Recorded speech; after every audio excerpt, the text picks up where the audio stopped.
Sales skills, chapter 10.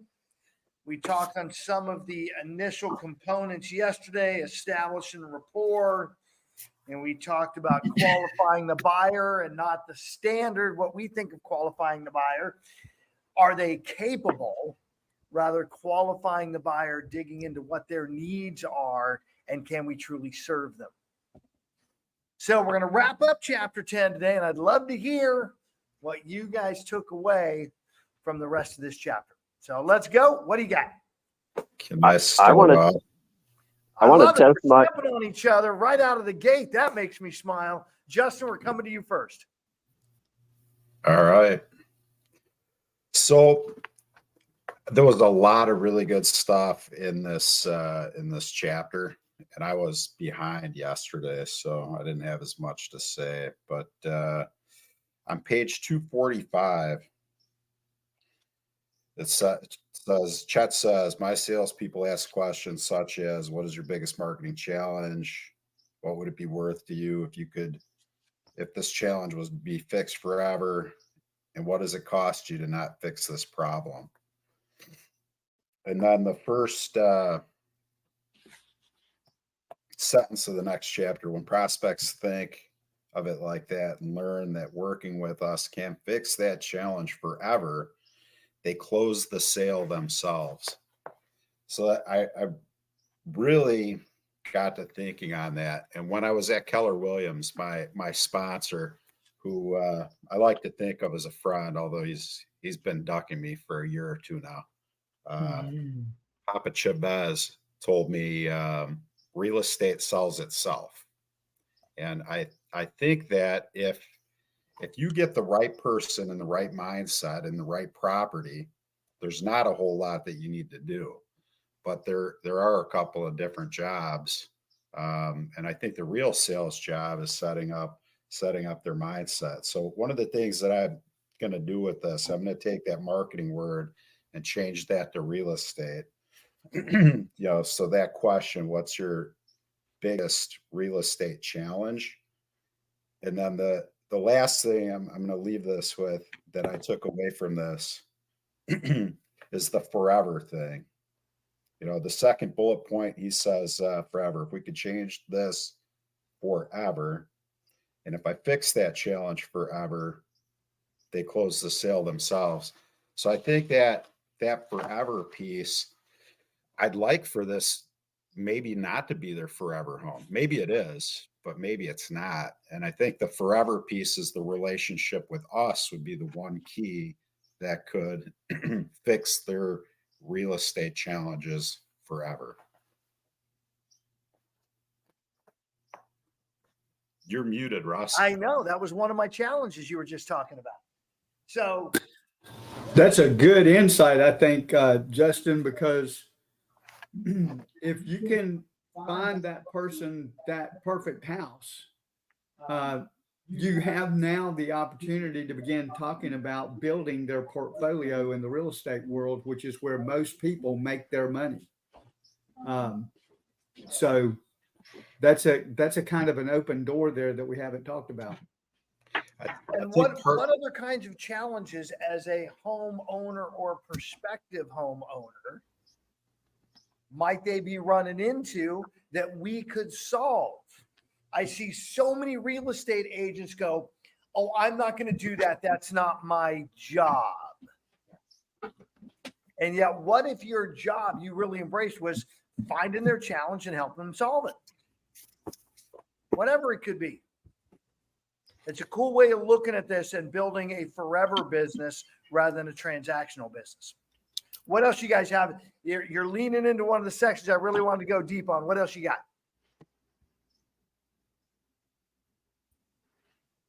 Was Tom next? I think it was Tom that with Justin and Tom were kind of tripping on each other.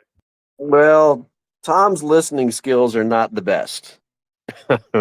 So for some reason, I heard you say next chapter yesterday, and so I listened to the next chapter 3 times. But here's what I'll say about what I just heard. Everything we're hearing also applies to just regular life relationships. Like the next chapter he keeps talking about her, and it's like it's a relationship, and top of mind and knowledgeable and caring. And I think where we're missing the mark as an industry is in the human side. Like what Russ, kind of what you said. What is it that you need? And what can we get for you? And how can we solve that now? Or how might we solve that in the future by taking a certain step now that's going to ultimately get to where you want to be? Along the lines of what I've been saying a lot of lately, which is progress, not perfection. Absolutely. The other fun part for me on this is looking at our industry, because when you're truly in relationship, the commission is a non-issue. By the way, for both parties, I see so much going on right now with the average agents worried about commissions and commission rates and NAR litigation, and it's all about them. I haven't once in any of my social media feeds seen an agent talking truly about how they could make this stuff happening in our industry better for the consumer, better for their customer, better for what I really want you to have based on this material, their clients/friends. The average agent shows up with commission breath. It's why all of this went the way it did this year, because everybody sitting in that jury box also smelled the commission breath over the life of their experience in real estate. Now it's time to build relationships, as it always has been. It's just now it's even more front and center, and that's what this is all about. What else do you guys have from it?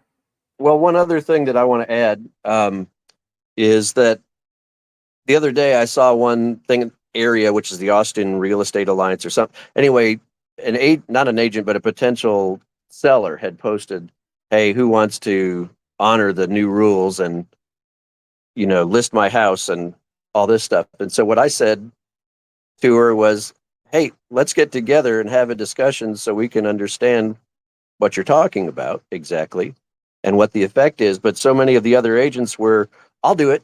I'll do it. I'll do it." And they don't even know what they're agreeing to, and they don't know how they are helping the potential seller in the best way. Absolutely. It's going to be fun to see this pop up. I had a coaching client yesterday call me because in California, he received a call on his $2.5 million listing that has nothing in the MLS about commission. And she sent over an addendum with a 2.5% commission to her and said she wouldn't send the offer until that was signed. She was literally holding the offer hostage until she took care of her. And my coaching to him was fantastic. You just sit and wait. Because who wants to buy the house? The client does. Her client wants to buy the house. And you and I both know that that client who wants to buy the house is going to say, "Why haven't you submitted my offer? What's going on?" She actually should have done two things. One, had a conversation with her client about what's going on with commission and how it's going to get paid. And two, that was a negotiable item of the contract. Just make it about the client, guys. So my buddy is sitting there waiting. I can't wait to hear today what happened as we let this age. What else you guys have? Because there's some cool stuff in this section I want to make sure we cover. Hey, Caesar. Yeah, I got something, Coach. I like the part where it says when your clients become basically like your friends or your family, there's nothing that anybody can do to remove them from like your relationship, because you have such a strong bond that it's unbreakable when they know, like, and trust you. And then when you, that friendship part, it's unbeatable. I had clients now that still call me if there's an association issue because they got separated from their spouse, and they kind of reach out whenever they need something, which is a good feeling because they feel like they need help, and they think of me when that happens, and that's a good feeling. I had another client that was a little bit too much. She would ask me even like when his car would break down, hey, where should I go? Type situations. But again, they felt like you're a very resourceful or useful person that can solve their problems, and that bond is unbreakable. So like later on in the chapter talks about the follow process is amazing. So I want to chime in on that part as well later on. Excellent. Yep. That follow up after you've done a deal is absolutely mission critical, Caesar. During it, of course, after even more so. It shows that you actually want a relationship. I love the NAR statistics. We used to use, I haven't seen the most recent ones, and it may adjust it, but I'm going to use those. They went out 2022 and they interviewed consumers who had done a deal. And 88% of consumers said they would use the same agent again. They were happy. They had a great experience. Life was good. And only 18% actually do. There's a 70% gap because the agents don't value the relationship. There's that commission breath again. What else, guys?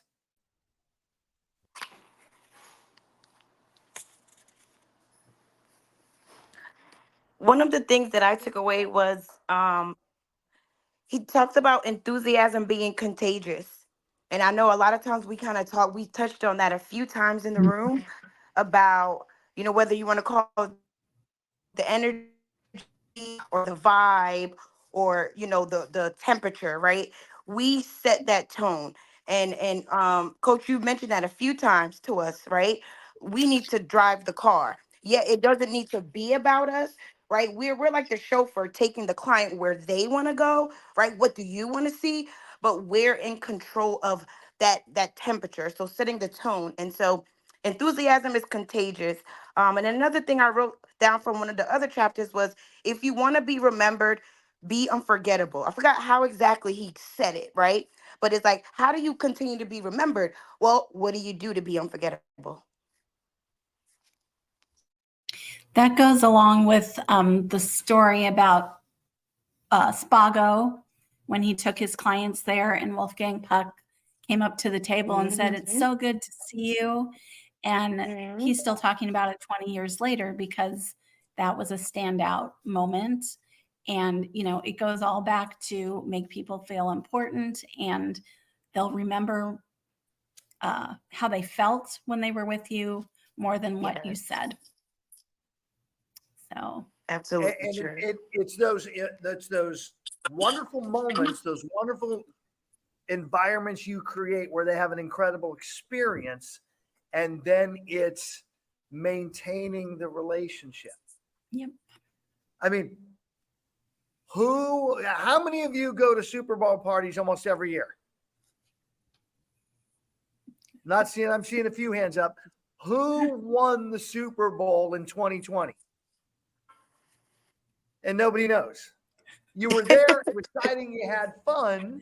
If that team had continued to stay in relationship with you, you'd remember today. And you can take this to the most extreme examples of people that have been significant in the world, significant in your world. And once they pass, you just kind of stop thinking about them because the relationship's not being built anymore. Yeah. Don't be the realtor that passed. In fact, I bet you of those 70% gap that don't use the same agent, they're wondering if their agent is still alive or not. They don't even know that much about it. Mm-hmm. So here's a piece I definitely want to get into, though, which is mission critical. So I want to make sure we talk about it here at the midway point, because step 5, overcoming objections. Justin got into it, And what I love is what Don and I have been teaching in Gateway to Mastery for 3.5 years. What I was teaching long before that is right here in the material, talked about slightly differently, because there are 4 steps to handling objections. And I'm going to give you those 4, and then I'm going to show in the material where they are. Number 1 is to agree. Agree that the objection is important. Whatever they bring up. I don't like the blue carpet. I totally understand that the flooring palette is important. I'm agreeing. It doesn't mean you agree the objection itself is accurate. You agree that the objection is important. Step 2 is isolate. One of my favorite questions, which works magically with everything, other than blank, is there any other reason you wouldn't blank? Other than commission, is there any other reason you wouldn't list with me tonight? Other than the noise in the neighborhood, is there any other reason you wouldn't write an offer on this house tonight? Other than you're tired, is there any other reason you wouldn't go out with me tonight? Works in every situation. I used it with my child when he was in junior high. I asked him to take out the trash. That's my brother's job. I totally get that it's your brother's job, and that was important. Other than it's your brother's job, is there any other reason you wouldn't take out the trash for me tonight? Even worked with a kid. Step 3 is handle the objection. And this is where Don and I get to help you with your language skills. When you come up with an objection that you don't know how to handle, we can help create some language around that. And I'm doing that on a regular basis for you guys. And so make sure you're documenting those objections that you don't have a solution to in the moment. Or maybe you didn't get the right outcome, so the solution you have isn't working. And finally, step 4 is close, which is his step 6 in here. So agree, isolate, handle, close. So let's get into the material, page 245, right where Justin was. If you remember, an objection is an opportunity to close. You'll always be happy to hear one. We love objection. It means the people want to do business with you, and then he moves on. You should agree that the objection is valid. Always agree with an objection. The client will drop their guard. You might say, well, that certainly is a good reason not to invest in it today. Well, that certainly is a good reason not to buy or list today. Then, meaningful pause. Let me ask you a question. Is money the only thing standing between you and the purchase today? This is called isolating the objection, right on page 246. And then he talks more about handling objections, finding good answers that all you're doing is a reframe and getting them to think differently about their objection. Lots of them that we get in listings and buys, lots of them we've already written scripts for, and we're going to help you. Ryan, I could tell you were ready to go, brother. What do you got? I remember specifically you going through this with me one time before, and in another avenue, and you said that you were in a listing appointment, and you said, well, the client said we need to go home and pray on it, and you grabbed him, put him in circles, said let's pray together about it right now. Absolutely. And by the way, I still follow the model. I totally understand prayer and faith is important. Other than your need to pray on it, is there any other reason you wouldn't sign the listing tonight? And they said no. And I said, fantastic. Let's pray. By the way, who led the prayer? I did. I can't remember who you said. It was me. Yes. It only works, though, if it's authentic. If you have a relationship with God, if you're a Christian in that space, which I am, I was able to do that. And then did we sign the paperwork? Okay.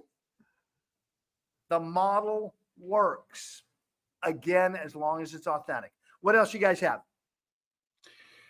With regard to that, isolating the objection, you say tonight or now, or if if we pray to get, aside from praying on this, is there any other, is that not kind of a test close? It's not a test close. What the isolation is saving you. Because I'm sure many of you, somebody said, well, I want a higher price for the listing. And so you handle the listing. And then they say, well, the house isn't really to go on the market. And then you handle that objection. And then they say, well, what about commission? And then you play objection whack-a-mole and you just keep doing it. By the way, personally, as someone in sales, when I get someone attempting to sell me something, I love playing the opposite side of objection whack-a-mole. If they don't isolate, I just keep bringing up objection after objection after objection and see who's going to wear down first. This eliminates. Now, you may get a second one.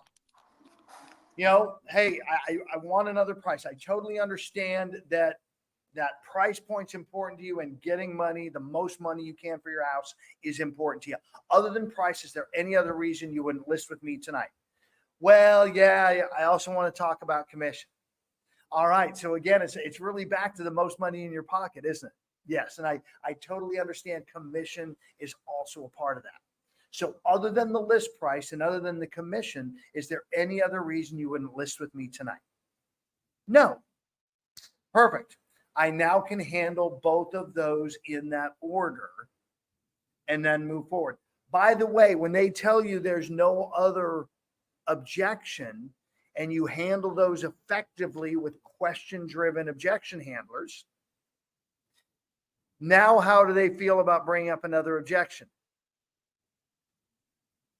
Yeah, psychologically, they're hanging like, no, I gave my word. So it's a much easier time now to close and get the listing signed because you agreed with everything they had. You isolated. Those were the only one or two. You handled them and got their confirmation that they were handled in that handling process. And then the close comes very naturally and you get the paperwork signed. What else you guys have?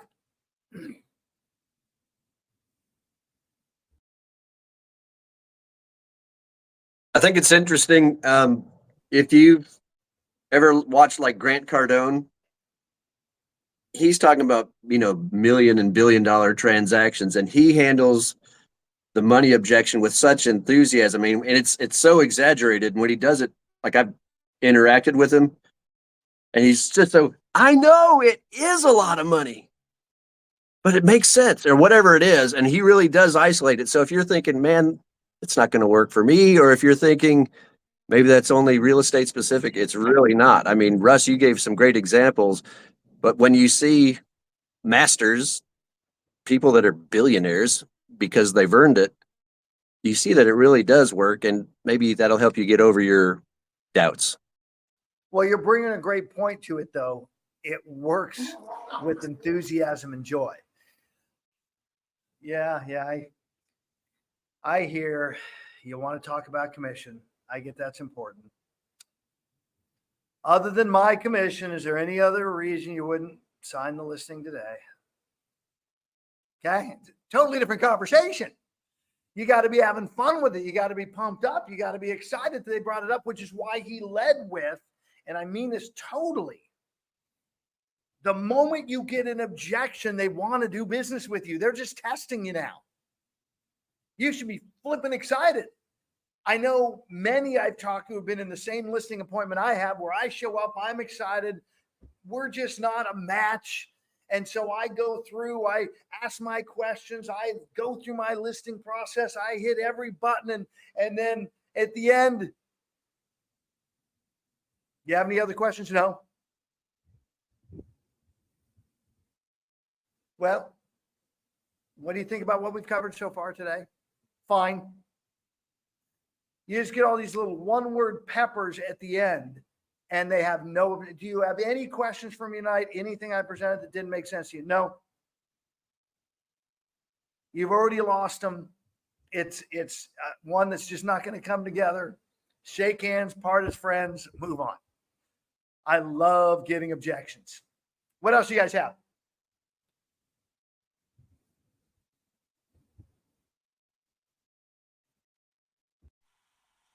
So are we restricted before I comment, are we restricted to just step 5? Yeah, here's the fun part, Celeste. In this room, are you guys restricted to bring up anything? No. All right, then let's go. All right. Well, I'm thinking about the next one, which has to do with closing the sale. And I was always told the words not to use would be the words sign, like sign this, sign that. It doesn't come over well. So when I'm working with a client, my big thing is I'm looking for, again, those buying signs. And it has always been so much fun for me to say, well, okay, so when do you want to close? When does that look like? Are we talking 30 days, 45 days? Which would be better for you? And you're subtly closing them. All right, we got that down.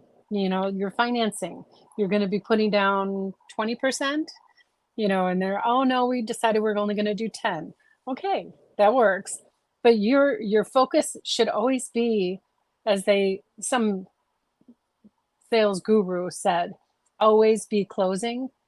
That's exactly what we're doing. We're letting them know this is a safe decision, and we're always closing. Like you knew that you needed that 3-bedroom home. This has that. I mean, that's a very obvious one. But my terminology that I adopted, and I don't believe that anyone else says this, but I do, is I pre-sell my client before we even go into a home. And I say, I know that we're picking out the best of the best to go and take a look at. And of those homes, I'm letting you know now that one of those homes I may call a hothouse. And you're going to say, what's a hothouse? A hothouse is when the condition, the location, and the price align. And that house is the hothouse. And why is that a hothouse? Well, because if we see that it's a good house, most likely, not only are we seeing it, but someone else has already seen it before us, and there could already be offers in on it. So if I tell you it's a hothouse, I just need you to understand that's what it is. And then they're ready when I tell them, just so you know, this one is the hothouse. And they always push back. They always say, well, how do you know? You're just trying to sell me. And I'm like, you know what? I totally get you. And that's the main reason we're going to keep looking, and we're going to keep comparing. So let's go real quick, 30 seconds to one other piece that I want to help you guys with representing buyers in the upfront conversation, because absolutely works. And it's a preset to get you to be able to close on every house. Mr. and Mrs. Seller, what is my job going forward as we go out and look at houses? To find the right house for us. You're absolutely right. That is my job, to find the right house for you. And how will I know when we look at a house if it's the right house for you? They might say, we'll tell you, we'll discuss it, whatever we want.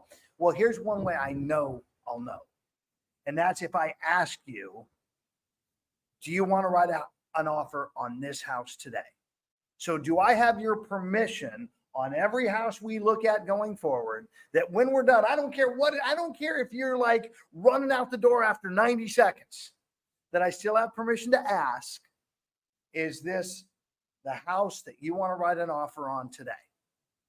And they always say yes. So now it becomes a game. They're expecting it.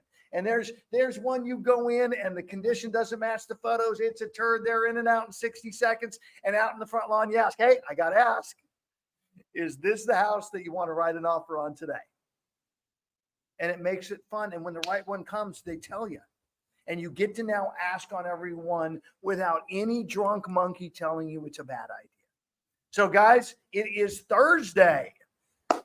Big call day for me. Lots of conversations for you guys. No, for those that are interested, from 1 to 2 Atlantic time, I have the Financial Mastermind series right here, where we talk about getting debt free, talk about budgeting, talk about the financial side of our personal life as well as our business. You guys show up, great. You don't, it's just another hour of call time for me. Otherwise, it's conversation time all day, including from 2 to 5 Central. Also, I will not be here tomorrow. So Tom is right. You're doing chapter 11. I am going to be working with our onboarding team of teams working on onboarding a team. So I will see how that goes. And Julianne will also not be here because she's going to be doing the same thing tomorrow because it's one of her folks that she is bringing on as a business partner. So exciting stuff. So I expect you guys to lead tomorrow. I expect you to run it. Celeste, you have host ability, so you can turn on the recording. And if anything comes up, just text me and I'll jump in and help you guys. Otherwise, I'll be seeing you around today. And then I won't see you tomorrow because I take the afternoons off. Have an amazing rest of your week. Anything you guys need, phone call, text. What was that? What time today for financial? That is 12 to 1 Central. Okay. 1 to 2 Atlantic, where I am. Okay? All right, guys, get out of here. I'm going to kick into my 9:30, a little late. See ya. Thanks, all.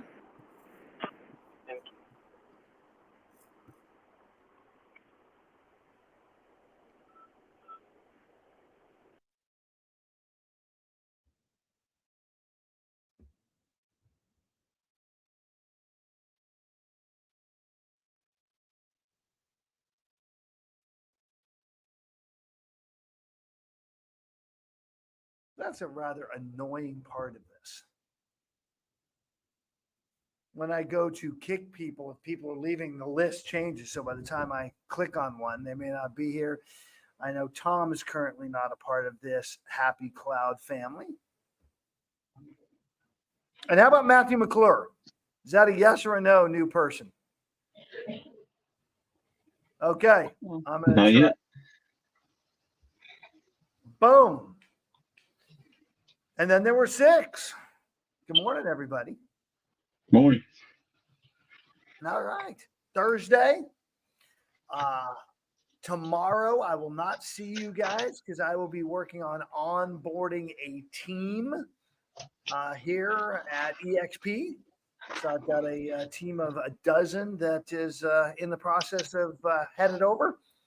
And tomorrow is a big day of analysis to make sure it's a good fit for them. So I will be involved in that from 9:10 Central. So since it's the last time together, I'm going to move into assistance. What do you guys need? What have you experienced this week? What can I help, coach, teach, train, lead on? I was going to say that identify, isolate, handle, and close. It went quite well. Agree. Isolate, handle, close. It went well for me this morning, so I closed one right before. That's why I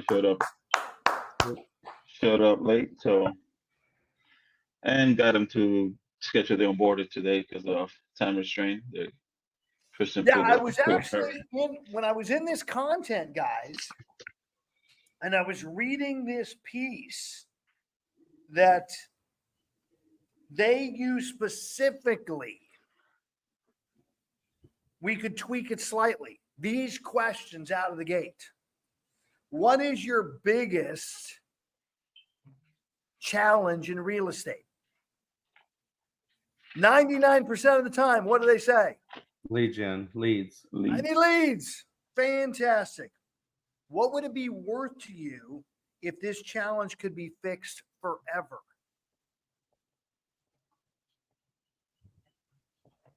Absolutely. Okay. And right now, what is it costing you not to have this challenge fixed? And on that one, I want you to go deeper. Oh, I don't have enough money. Great. For what? What aren't you able to fund right now? Can you ask that last question one more time? Absolutely. What does it cost you not to fix this problem? What's it costing you not to fix this lead problem?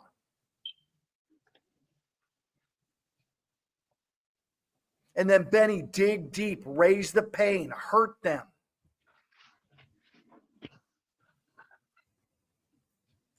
Do you have enough money to live the lifestyle you want right now? What are they always going to say, Benny? No. What's your wife think about that?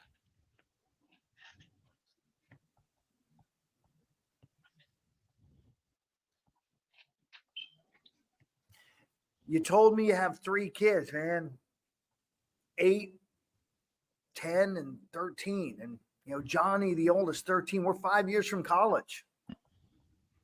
How's the 529 account doing?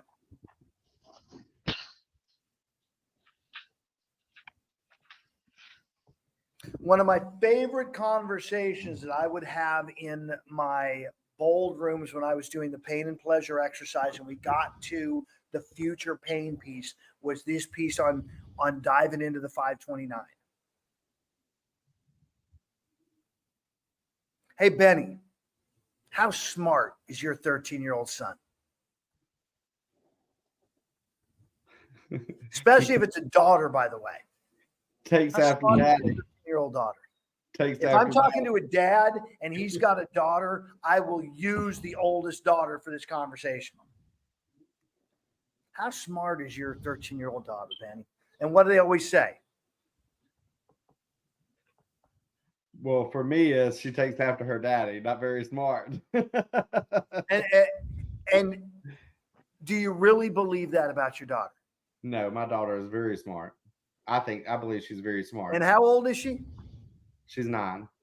She's 9. So you got 9 years to fund a college with her continuing to do the work and effort. I mean, what possibly could she do in her future? What could she be? Anything she wants. Man, what kind of university could she go to? Yep. What's a dream school for her?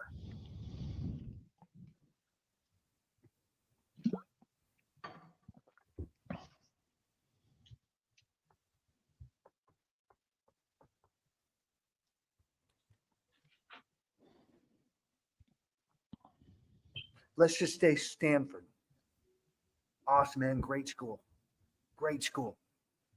And unless you're a superstar athlete, they don't have much in the way of scholarships. You got to write a check.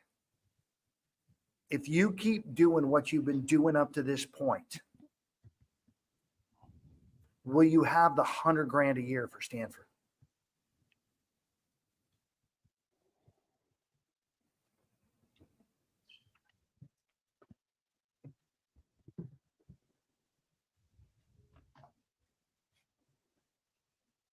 And what's usually the answer? Nope. So I got to ask you, man. You don't do your part and make a change. Your daughter does her part. Slaughters the grades, destroys the SATs, ACT. And it's January of 2033. And she comes to you and says, Dad, here it is. She's holding up the letter from Stanford. I got in. I did it. And you didn't do your part and you can't make it happen. What's that conversation look like?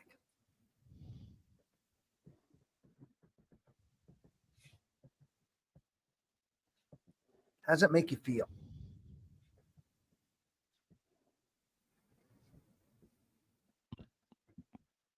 Are you really going to allow that to happen?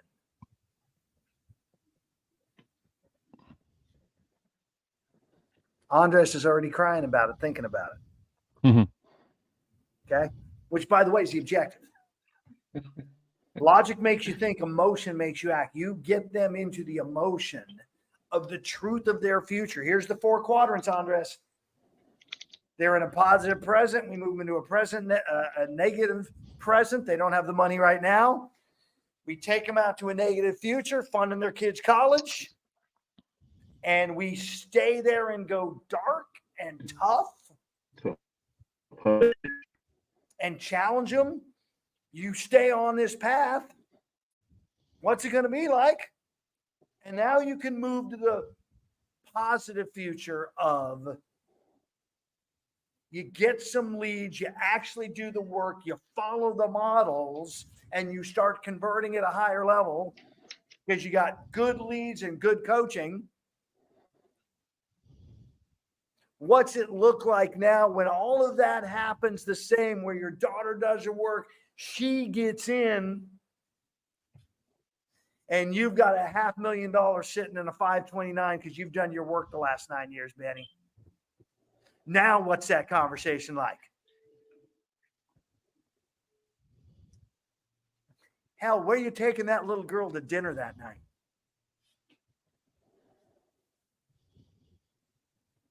Wherever she wants to go. A freaking man.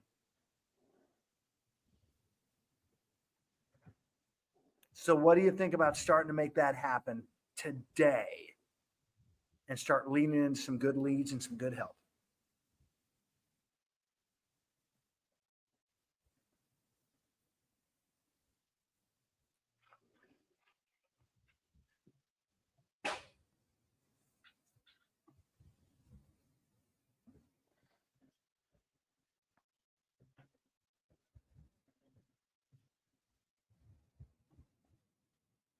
So wherever the conversation leads, guys, you got to crank up that pain on future pain. What they've been doing to this point isn't working, or they wouldn't be on the phone with you. If they were actually good at working their database and marketing, they wouldn't need leads. Mm-hmm. What else you guys need?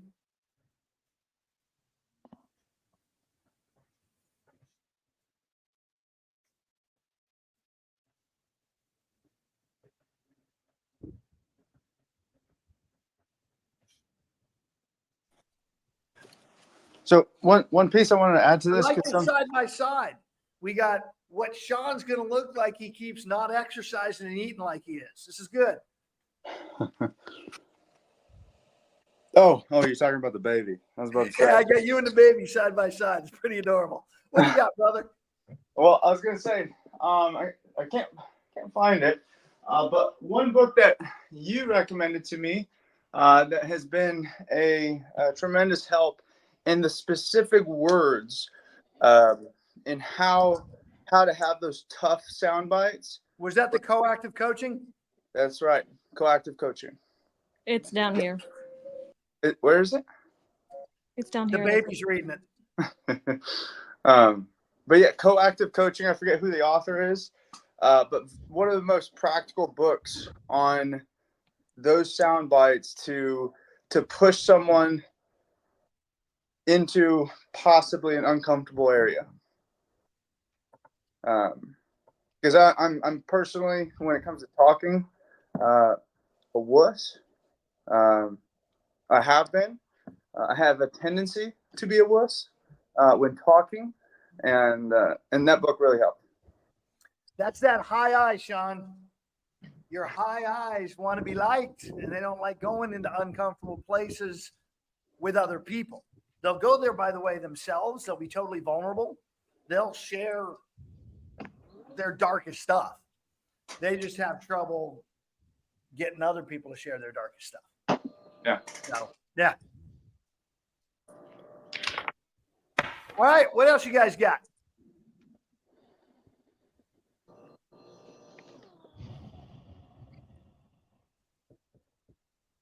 All right. Then I want you guys getting on the phones today. I want you crushing it the next couple of days.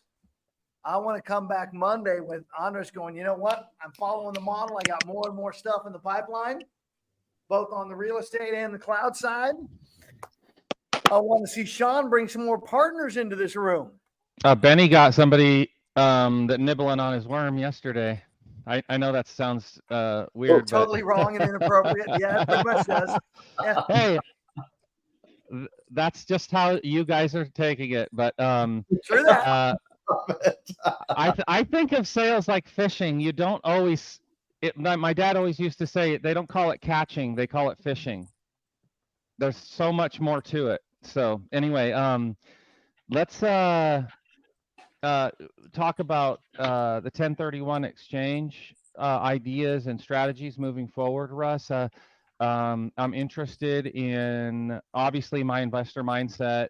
I have a couple of people right now. I have one that has a set that has 7 units that needs to move it, and then I have another agent that said find him anything at 80% below market value that's turnkey. He'll buy it, and which is pretty common, but he has a sense of urgency because he's already in his 1031 exchange. So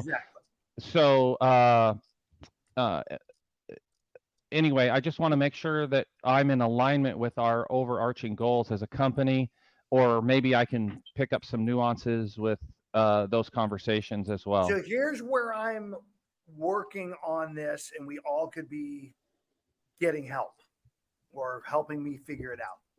I have an appointment next week with a guy that just retired from running one of the biggest 1031 exchange companies in the country. Old friend of mine from Sacramento. Cool.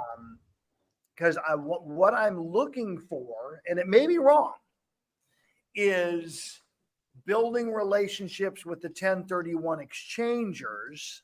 Mm-hmm. I want to see if they're a lead dog in people coming to them first, especially if they've built a portfolio of investors, that we could then be the agents that support them, or if they're just, a bit like as a home inspector, going to clients wasn't the model. Yeah. It was always going to agents. So I want to see if in the 1031 world, it's still going to agents, or do they have a consumer facing element? That's what I'm attempting to figure out. Because if they're the conduit of bringing the business, then I want us in partnership with them for building out more business for our agents. Great. I like that strategy. It reminds me of some of these new companies that are popping up that have created companies to acquire assets, like specifically similar to what Sean and I are working on now, but they've scaled it to the degree where like they're willing to take a loss on the company itself so that they have first dibs on assets. Right. And so I think it's a similar model, Russ. What you're saying is we become that conduit to help them acquire their 1031s or move them around from here to there, right? Buy and sell. Yep. All right, man. Sounds good. I'm going to cut you guys loose. I'm going to get on the phones myself, make some calls.